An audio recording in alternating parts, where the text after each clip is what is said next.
Eh, quand biso est là. Ça, c'est trop nostalgique. C'est trop nostalgique. Il faut de la joie. Eh, quand biso est là.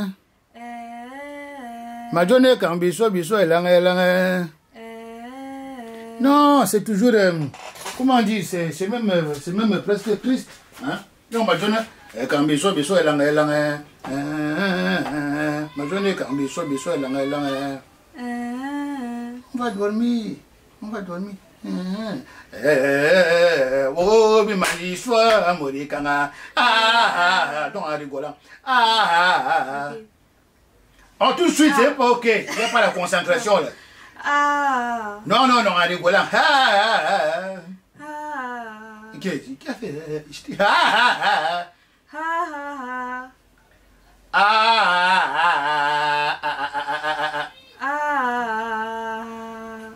Non. À la fin du riz, on doit entendre.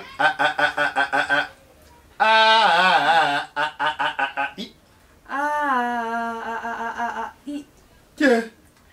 Adieu, dame, l'homme bat, me baille fois. Bon, là maintenant, alors, me baille fois. Adieu, dame, l'homme bat. Me baille fois.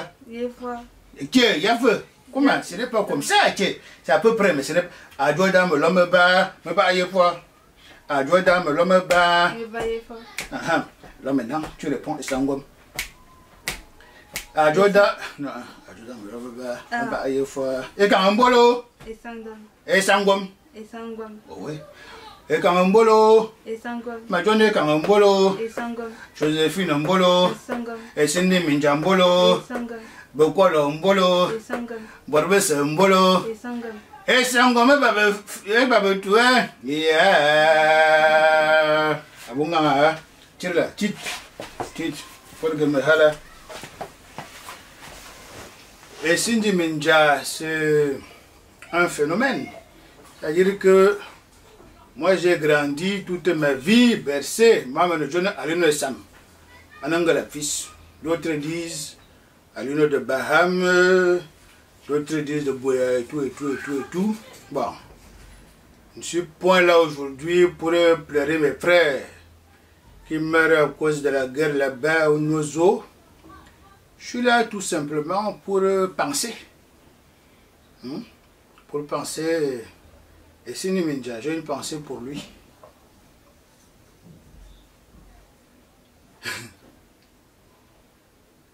Dans Querelle de quartier, il y a un personnage à un moment donné qui émet un bruit tonitruant qu'on appelle en français un paix. Et là, l'autre répond, il a pété. C'est le début de la peur. La peur n'est-elle pas une bonne conseillère?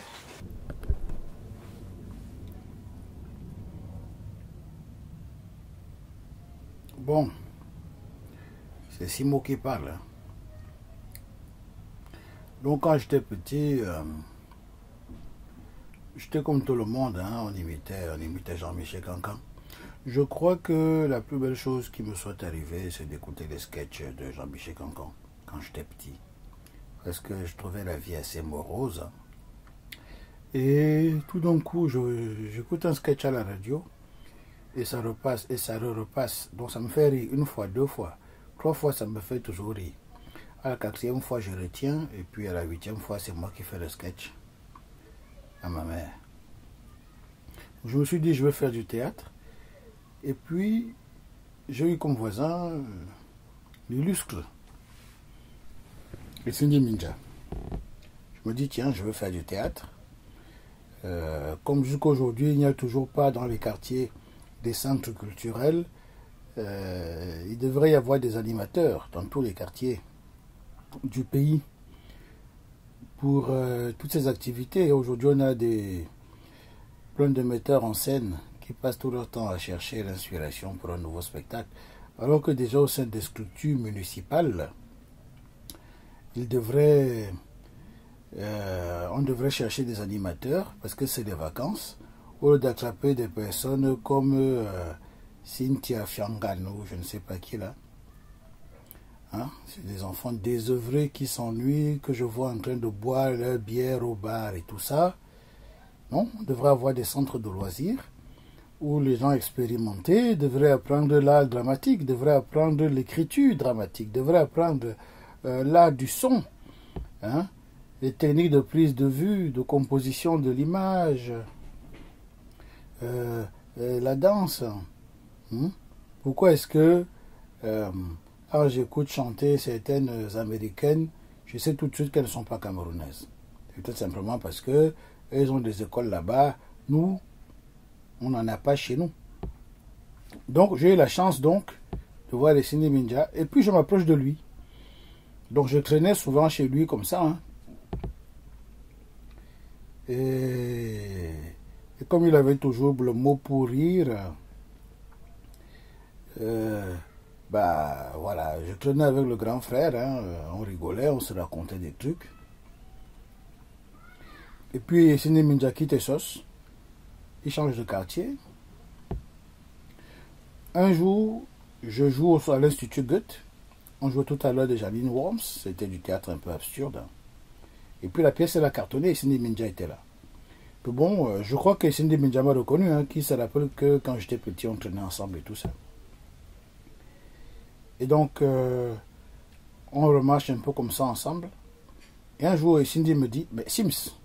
Je dis, hein? Il me dit, je cherche un petit là qui jouait avec des blancs là, il faisait le théâtre avec des français là,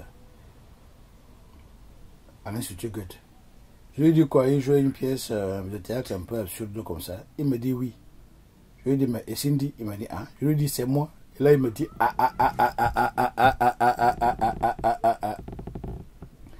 Voilà, et Cindy cherchait pour créer sa pièce de théâtre, le MVET, l'histoire du combat des mortels contre les immortels. Tenait à ce que je fasse un Kabemburu, le redoutable, ce que je fis. Et c'est un rôle qui a changé ma vie parce que dans la salle, il y avait Sylviane Salomon qui était attachée culturelle de l'ambassade de France. Elle lui a dit, tu as embauché des professionnels. Elle a flashé sur moi et puis il y a eu plein de projets de coopération qui sont passés par là. Voilà. Bon, mon but, c'était pas de raconter ma vie personnelle, mais de dire à quel point Cindy aurait été important pour l'enfant que je suis, comme je fus, comme vous l'entendrez, plein d'artistes aujourd'hui, vous dire à quel point il compta pour eux. Je m'arrêterai là, mais j'ai quand même envie de dire que c'est dommage qu'aujourd'hui encore on ait l'impression qu'il faut être passionné comme Cindy le fut, parce que Cindy lisait beaucoup. Et Cindy, regardait, il avait une grande vidéothèque, il regardait beaucoup de films. Il échangeait beaucoup de bouquins, il se plaignait beaucoup de ces bouquins qui ne revenaient pas, c'était un homme de culture. Et il faudrait qu'on institutionnalise un peu plus notre culture à nous. Voilà. Je suis content de faire cette petite contribution à cet hommage à celui qui me manque le plus. Moi, quand j'arrivais à Yaoundé jadis, hein, ça fait longtemps que je suis en Europe, j'allais d'abord à Essos parce que je suis un gars de l'avenue Germaine d'Essos. Hein. Alino de Baham, c'est aussi Alino de Samanang la fils. Bon. Si ma mère me préparait le couscous avec la sauce bongo, non, la sauce gombo, là, ça voulait dire que maman était en bonne santé. Ou bien, elle préparait autre chose, mais elle s'excusait de n'avoir pas fait mon plat préféré. Voilà. Une fois que j'avais mangé ça, je sentais que j'avais atterri à la maison familiale. Mais pour bien sentir que j'étais arrivé à Yaoundé, pour bien retourner à mes affaires culturelles, c'est vrai que j'ai été très complice avec mon ami Denis Elwood à un moment donné. Mais avant, Elwood, c'était d'abord Cindy Minja que je cherchais. Voilà. Parce que Cindy, sa poésie m'a accompagné partout où je vais. Ses sketchs m'ont accompagné. Je l'ai imité. Je me suis inspiré de lui. Je crois lui avoir donné peut-être du tonus. Peut-être l'avoir aussi... enfin voilà, j'étais un adjuvant quand même aussi dans ce que faisait, le grand frère et Cindy. On dit un seul être vous manque et tout est de peuplé. Moi quand je vais à Yaoundé, il y a un grand vide. Voilà, un grand vide qui me manque. Bon, c'était ma petite contribution. Je suis à l'Institut Camsimo. Je suis à Seine-Saint-Denis et je pense à mon grand frère qui s'en est allé au pays dont on ne revient pas. Je pense à lui avec nostalgie, lui qui avait toujours un bon mot pour rire.